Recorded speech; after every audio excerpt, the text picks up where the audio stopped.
Oh shit. Okay, yeah. All right. So apparently it's Book Lovers Day. I had no idea that that was the case. But coincidentally, I was gonna do a reading of a book. Um, we're gonna read this Hemingway book.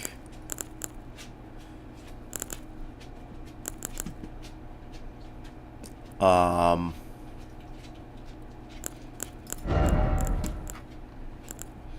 it's gonna be badass, I guess. I don't fucking know. I know you might be confused because Elden Ring's on the screen, right? Um, don't think too hard about it. The reason why it's on screen is because I'm gonna fast travel somewhere that looks pretty, so that I can read the book with a nice live backdrop, non-copyright live backdrop sort of thing. Um, Give me a second. I'm gonna.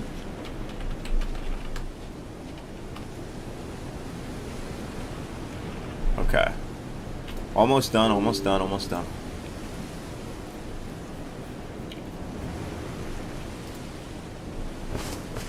Whoa, what's going on with oh right. I think the fucking there we go. Should be good. Yeah, okay.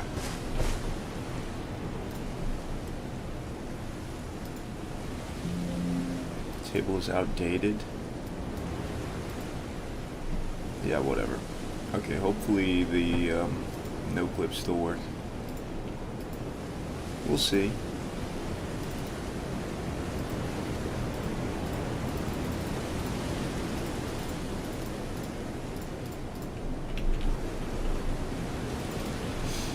Alright, well that fucking sucks. It really blows. Alright, I've got to download the newest version of Hexington. And then I'll read the book, I promise. So you just got to give me a moment. Just, it just takes a moment. Just give me 1 second. Here.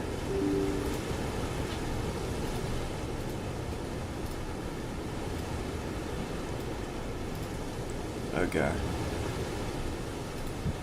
It should be good now.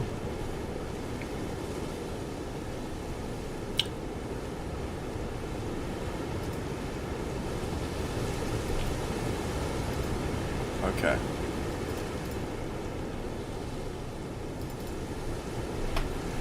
Alright. Alright, hell yeah.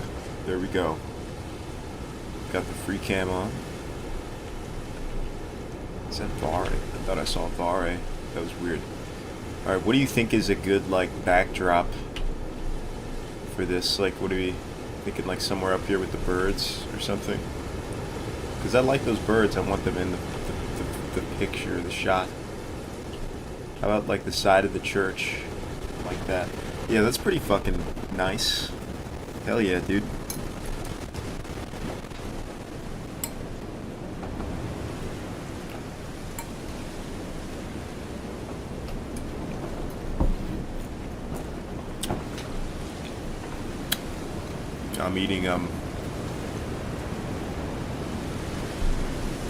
I'm eating cereal. Also. Alright, so everybody knows that I suck at reading books. At least out loud. It's the way I read books. I usually I do like super skimming. Like I internalize the book, but it's more like a movie. Like I don't really read them word by word. I think that's normal, but I don't know if the way I do it is like worse or better, because I can't go word by word. Like I'll miss words and be a dumbass. All right, whatever. The Killers. The door of Henry's lunchroom opened and 2 men came in. They sat down at the counter. "What's yours?" George asked them. "I don't know," one of the men said.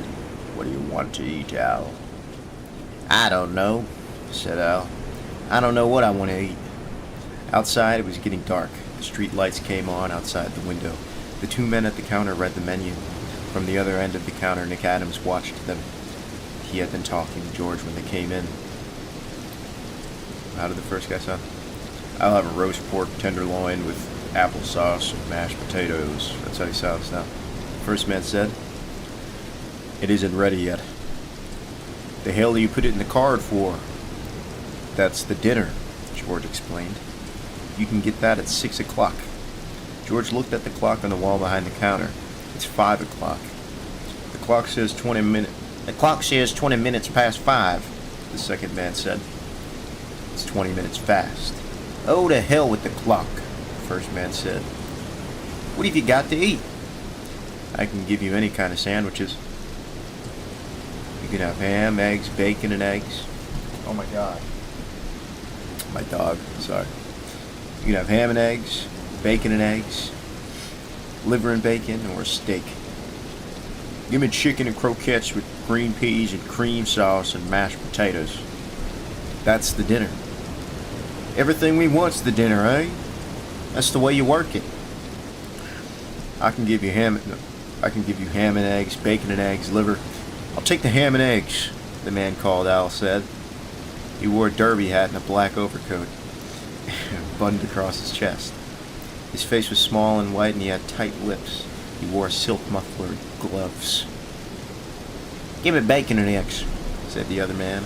He was about the same size as Al. Their faces were different, but they were dressed like twins. Both wore overcoats too tight for them.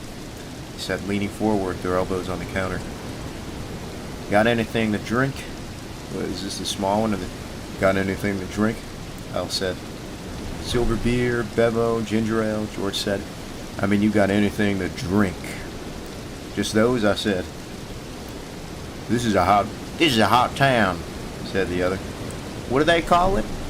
"Summit." "Ever heard of it?" "No." "What do you do here nights?" Al asked.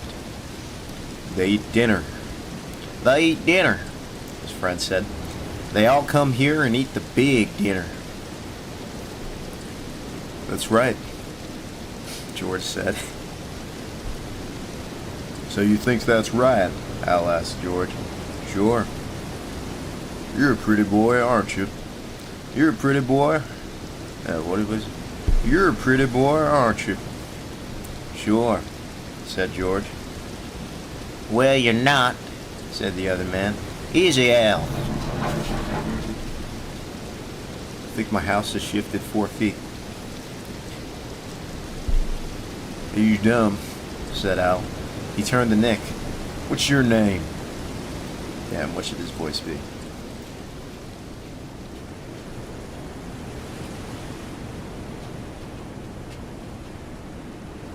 Adams. "Another bright boy," Al said. "Ain't he a bright boy, Max?"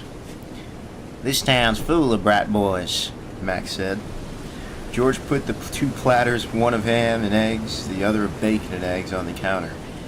He set down 2 side dishes of fried potatoes and closed the wicket into the kitchen. "Which is yours?" he asked Al. "Don't you remember?" No. "Don't you remember? Ham and eggs." "Don't you remember? Ham and eggs." Trying to get real into it. George did not say anything. I'll tell you," Max said. "We're going to kill a Swede. Do you know a big Swede named Old Anderson?" "Yes."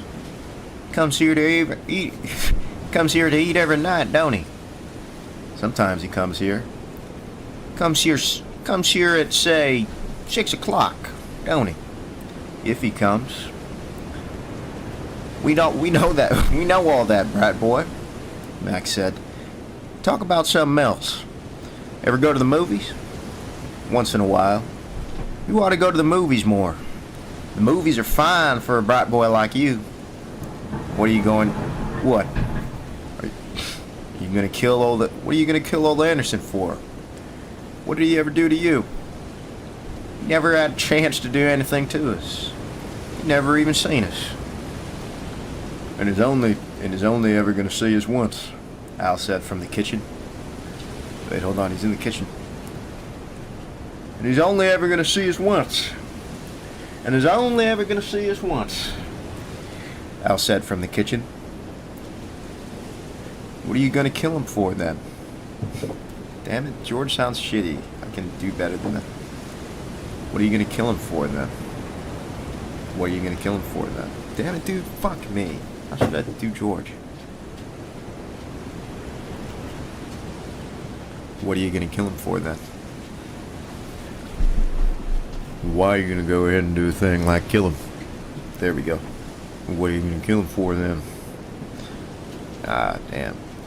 Well, what are you gonna kill him for then? What are you gonna kill him for then? Yeah, that's fine. That's good. That's George's voice now. Before he sounded identical to me. Now he's Southern, kind of. All right, back to the book. Killing him for a friend? That's Al. Killing him for a friend. Just to oblige a friend, bright boy. Killing him for a friend. Just to oblige a friend, bright boy. Shut up. Damn it, dude, that wasn't fucking Al, that was Max. We're killing him for a friend. Just to oblige a friend, brat boy. Shut up, Al said from the kitchen.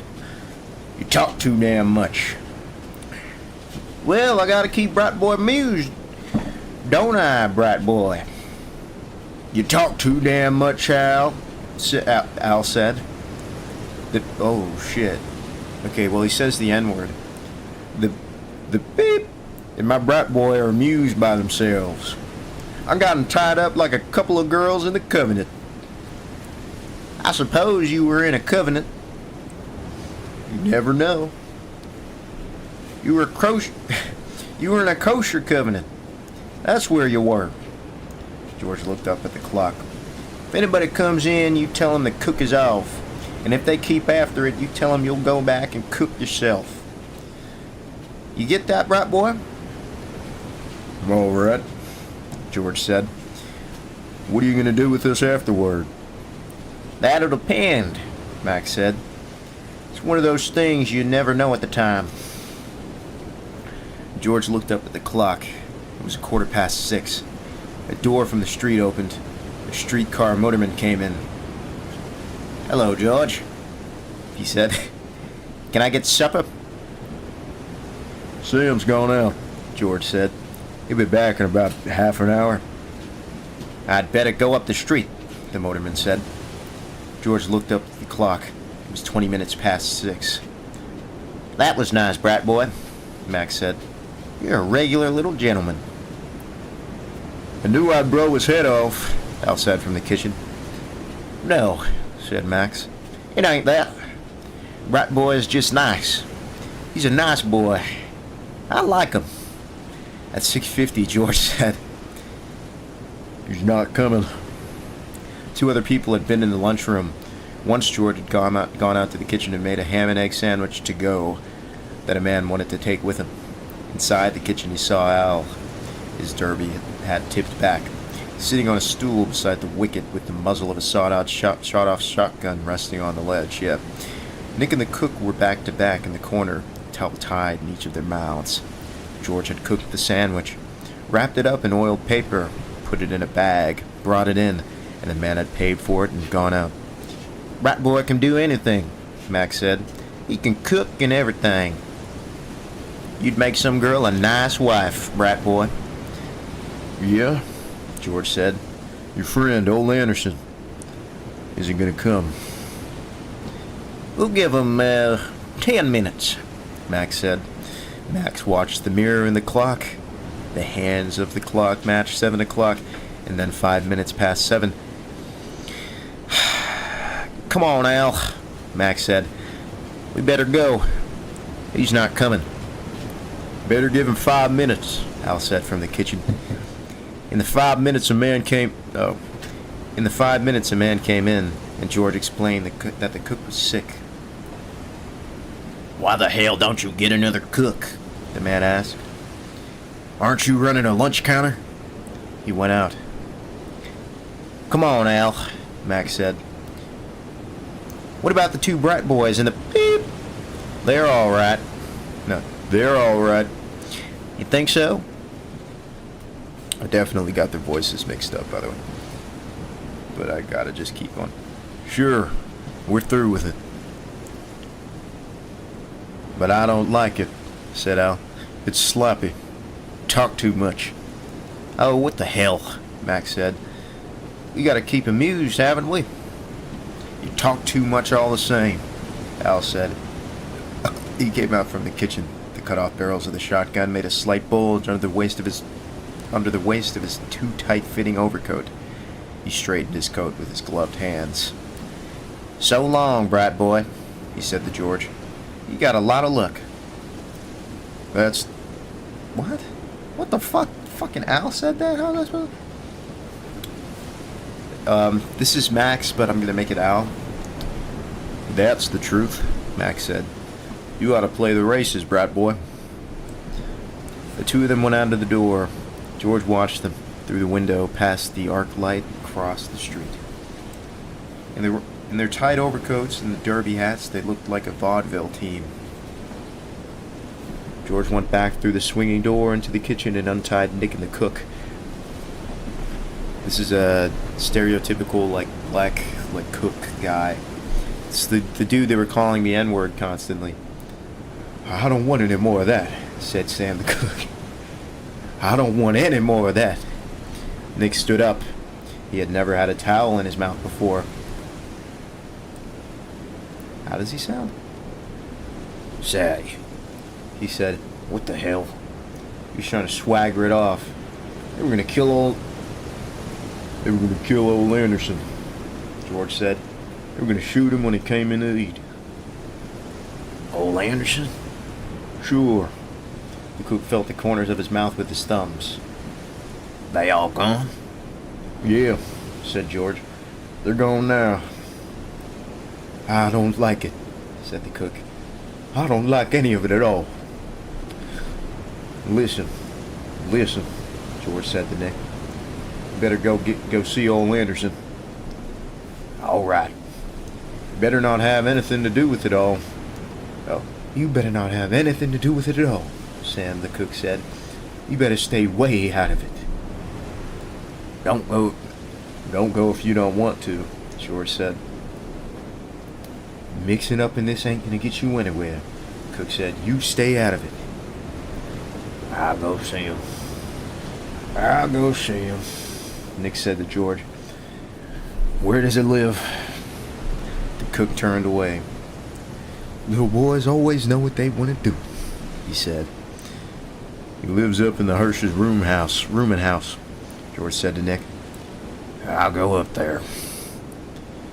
Alright, I'm going to take a break because my back hurts like shit and I want to finish my cereal. So what do you think so far? Oh shit. Fuck. So what do you think so far? I think I'm crushing it, personally.